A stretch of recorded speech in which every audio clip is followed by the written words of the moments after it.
Welcome back to OMG. Today's episode is another crossover with Sound Up Governance, a new podcast that's part of my new Ground Up Governance platform.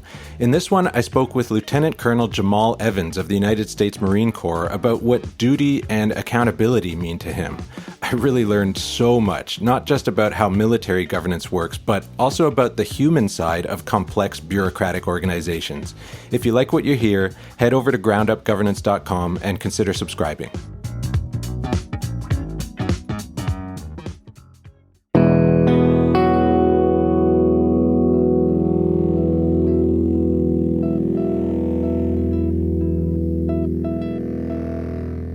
Welcome back to Sound Up Governance. One of the most common conversations I have with boards of directors and senior executives is about to whom they owe a duty. On the surface, it seems like a simple question, but most of the time, everyone in the room has a different idea of what duty even means. So the question of where your duty lies takes a lot more work to explore than most people expect. And when you add in the difference between duty and accountability, plus when and to whom you can delegate duties and accountability, let's just say it gets tricky fast. This week's guest is Lieutenant Colonel Jamahl Evans of the United States Marine Corps. In addition to his extraordinary military career, Jamahl's also a corporate governance enthusiast. As you might imagine, duty and accountability are baked pretty deep into everything that goes on in the Marines.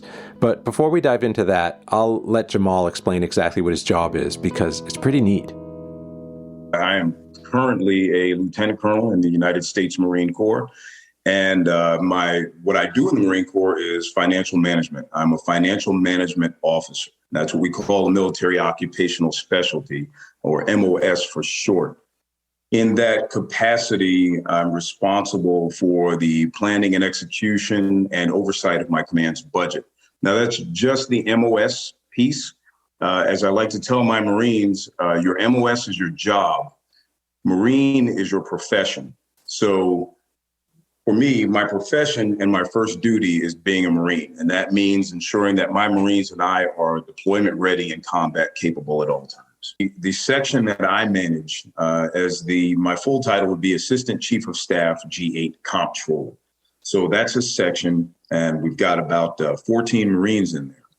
So those are the Marines who are directly responsible and accountable to me to make sure that we're doing our financial management functions properly. Outside of that, or external to us, are adjacent staff sections and subordinate commands within the organization with whom we have to work to manage resources, make sure that we've got enough resources and that we're using the resources we have properly. Now, I'm going to assume that many of you listening are as ignorant about the hierarchy of the Marines as I am. Where exactly does the rank of Lieutenant Colonel fit in the organizational chart? So as a Lieutenant Colonel, I'm what's called a field grade officer, and there are 3 levels to that. So it's Major, which is what I was before, Lieutenant Colonel, what I am now, and Colonel, what I aspire to be promoted to in the future. Now, beyond the field grade ranks are the general or the flag officer ranks. So Brigadier General, Major General, Lieutenant General, and then 4-star General. So right now I am what you would consider although I'm senior to several other ranks, I'm still right smack in the middle of the officer and organizational hierarchy. So every promotion, you're getting greater responsibility. And there are also greater opportunities to which you can be assigned. So as what's called a company grade officer, those are our junior officers, lieutenants, and captains, you're going to have significant responsibility already. When you become a field grade officer, what's interesting is now you are a little further away from the junior Marines and a little more responsible for organizational management. Beyond just making sure your Marines are trained, making sure they're taken care of, making sure they're showing up on time and doing their job. Now you are responsible for really understanding organizational policies, regulations, understanding what the mission of the organization is and how your unit relates to that, and ensuring that happens in the best way. Before our interview, Jamahl already knew that we were going to talk about duty and accountability. You'll notice that so far he's being pretty careful not to use those words, instead referring to responsibility. I nudged him a bit on that and asked him to tell me to whom he's accountable in his job and whether that's different from his duty. This is where things start getting really interesting. So to whom I'm accountable in the immediate, that would be my commanding general. That is the senior officer who runs the organization. It's a major general who runs 2nd Marine Division. So that is the first officer to whom I'm immediately accountable because it really is his budget that I'm managing. It's not me making solo decisions. It's not Lieutenant Colonel Evans going, oh, I feel like buying this. No, it is based on the mission of the organization and the intent of my senior leader, which would be my commanding general. So that's the immediate accountability portion of it. Broader or writ large, when I think about to whom I'm accountable, personally, there is, first of all, the Constitution of the United States. We actually take an oath as officers, and our enlisted Marines take an oath as well. But we take an oath, and in our oath is the Constitution of the United States to support and defend it against all enemies, foreign and domestic. So that wraps up the nation and accountability towards the nation. My authority and my mission come directly from the President of the United States. So I'm accountable to the President of the United States as well. Then you have United States citizens. The American people are truly the shareholders because it's their tax dollars I'm managing. It's their tax dollars for whom my senior officers, President, Congress, we're responsible for that. So we do have to take into account, and I've done it on several occasions where there were decisions that I had to make when working with partner nations, and I had to make tough determinations because I am managing taxpayer dollars. Okay, whoa. We're still only talking about accountability here, and already for what's essentially a middle manager in a huge organization, Jamahl is accountable to his boss and the President of the United States and every taxpayer? Seriously? And if you thought the complexity would stop there, you were wrong. Let's add duty into the mix. You would think 20 years in the Marine Corps, I've got a good, solid understanding of duty. And I did. I had a good personal understanding. Then I got curious about, well, what is the actual definition of duty? And the definition I came across was a legal or a moral obligation. And I didn't, while that's true, I didn't feel that that was the full story.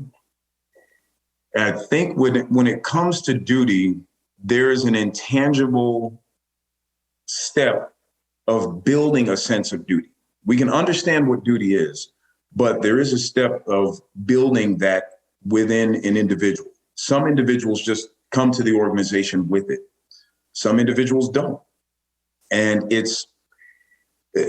I would say that to short answer your question, duty is having the knowledge, feeling, belief that you should do what you're supposed to do to the best of your ability, because that's the requirement. Accountability is a bit more on the reactive side. It's how do you explain what you've done? How do you take responsibility for what you've done? Who else shares in that responsibility? So that's where I would see the difference. I would see duty as being a bit more on the front end of actions and accountability on the back end. Okay, wait. Pause. This is amazing stuff. If you're anything like me, you think of the Marines as being the definition of tangible structure, discipline, order. I mean, if you asked me for the first word that comes to my mind when you say the word Marines, it would probably be duty. But now I'm hearing that duty is something almost soft and squishy, something that comes from the inside rather than being imposed on you from the outside. Am I hearing that right? And that was the second thought that I had after I considered how I would define duty. The second thought being, well, how do you instill it? How do you ensure it? How do you develop it? How does it come about? Like you said, there's some external factor that plays upon you to help build a sense of duty. And the thing I thought about was, okay, well, if I were in an organization, what would help drive my own sense of duty? Because I came to the Marine Corps with a sense of duty. And I thought of one thing. There are a multitude of things, but I keyed in on one thing that I think helps build that. I think the principles of an organization can drive a sense of duty, and that's your external thing that comes into play. And how it works is when people see your principles, and I don't care if it's in a slogan or motto or anything, there's got to be a connection.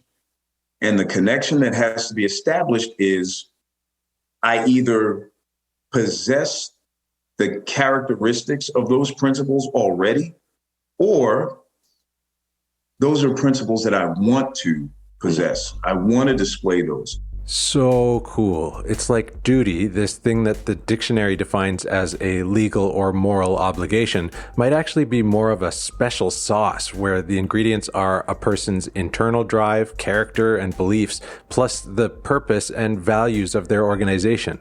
So I wondered if accountability is basically a set of responsibilities imposed on a person by external or organizational structure, and duty is something that comes more from inside you, there must be lots of ways that duty and accountability could come into conflict. Like if your moral duty and beliefs make it hard to carry out an order from your boss, for example. In a case like that, what does Jamahl hope his Marines will do to address the conflict? In my office, I have established with my Marines, we do not use the word hope. And they find it interesting. They find it funny, but we all know that's a common theme in the Marine Corps that hope is not a course of action. So when you talk about anybody who's having kind of a dilemma or a conundrum, I don't have a hope for them. What I do is engage to see what kind of actions we can take to improve the situation. So to answer your direct question, the first thing is there historically can be dilemmas between what the organization needs to do and how they need to do it and what the individual thinks about it. So the first thing, which is one of the foundations, is that a Marine does not have to follow an unlawful order. So if you, as a Marine or as any service person, believe that an order you've received is unlawful or illegal, you do not have to do it. However, if an order is lawful, you might not agree with it. You might have a personal feeling about it. You're still going to do it. You have a job to do. And if you've been given a lawful order, then you execute. Now, here's where the development comes into play to minimize the dilemma that you hypothesize. As we grow within our organizations, it's on the mid-level and senior leaders to ensure that there's quality understanding, quality training, quality conversation, quality voice, making that time for your junior personnel to ask you those tough questions. And I try to get my Marines to ask tough questions early on. That way they can experience and understand a glimpse that what your perspective is at your level doesn't encompass the entire picture. And you have to understand that there are threads between what you functionally do and what we organizationally decide. Like most important things in life, this is a complex problem. When duty and accountability collide, or when your personal beliefs are in conflict with what your organization asks of you, sometimes you have to, just trust your boss and do the work. But Jamahl's also telling us that it's important for organizational leaders to give their team a voice, a platform, and an opportunity to better understand how they fit into the bigger picture. But again, we're hearing something that kind of doesn't match my own perception of a military organization where everything is super structured and everyone has to do the same things at the same time. You know, predictable and repeatable. How can you have both that and an environment where everyone has a voice and some influence in problem solving? Senior leaders have to create space for that to happen.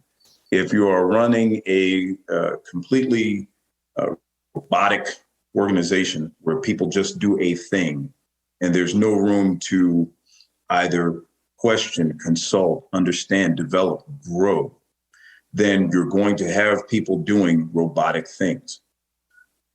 No military can be at its best when it's just do the exact thing that I tell you, and that's it, because you will have a group of people who will do one thing and will stop. So just like any other organization, we do need to increase the bandwidth for creative thinking, innovative thinking, especially when it comes to problem solving. So those types of behaviors that we want everybody doing the same way. In the Marine Corps, we want everyone to be in shape. We don't even want it. We need it. That's a requirement. You are required to be in shape. 2 months ago, I ran 3 miles. I don't like distance running, so I do it as well as I can. I do it pretty good. But we want our Marines staying in shape. We want our people healthy, and not just physically healthy, mentally and emotionally healthy. So it's on, again, senior leadership to engage and be aware that that's happening. Shifting over to the behaviors where we want to expand and have that bandwidth to learn and to grow. That's where your innovation piece comes in, where we want Marines thinking about developed solutions to problems, branch scenarios. What would you do is a great question. You know, what would you do? It's a very easy thing to sit down with your personnel and go over scenario, something that happened in your career. Hey, this happened. What do you think you would do in this situation? You have that conversation. The next step in that is the daily activities, daily tasks, daily operations, giving your people that space to make decisions at their level. It surprised me a bit to hear Jamahl talk about the importance of not just physical health, but also mental well-being in the Marines. But now that I think about it, it really shouldn't have surprised me at all. It can be an extraordinary, stressful, and dangerous job. And it made an impact on me to hear him talk about it as part of the duty of being a Marine. The duty to care for your own physical and mental well-being, but also that of the people around you. How does that actually play out in the real world of the Marine Corps? When you place a focus on engagement, treatment, development, recovery, and then success, you establish a continuum that's understandable by your junior leaders. One of the things I think the Department of Defense is great at is messaging the need to be aware, messaging the need to be aware and see signs. And we've had a lot of messaging over the years, but it's something that is important because we're talking about the health of the organization. So what gets messaged down to mid-level and junior leaders is, here are different signs, things that you should be looking for. If you've never had to deal with this before, here's something that could trigger in your mind, hey, something might be wrong.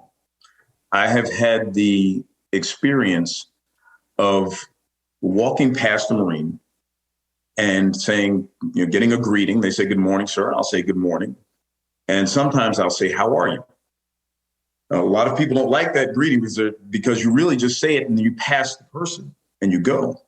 But about 3 times in my career, I've said good morning to a Marine and I've looked at them and said, "How are you?" And they will respond with fine or okay. And it's just something in the eyes. And 3 times I've had to pull the Marine aside and say, "Seriously, I know I'm not your commanding officer. You don't even know me, but are you good?"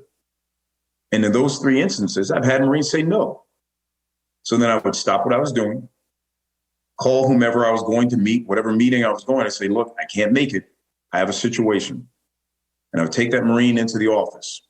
Now, sometimes that results in 1 hour, 2 hour conversations, but so long as that Marine leaves with some functional to get them to the next step. I'm not going to cure everything. I'm not trained to cure everything, and I don't have the time to cure everything.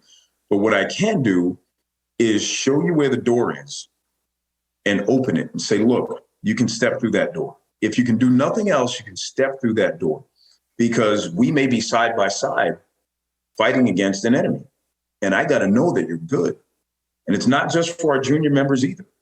It goes for our senior members. And I'll share one more story. When I worked, I was a major and I worked with a lieutenant colonel.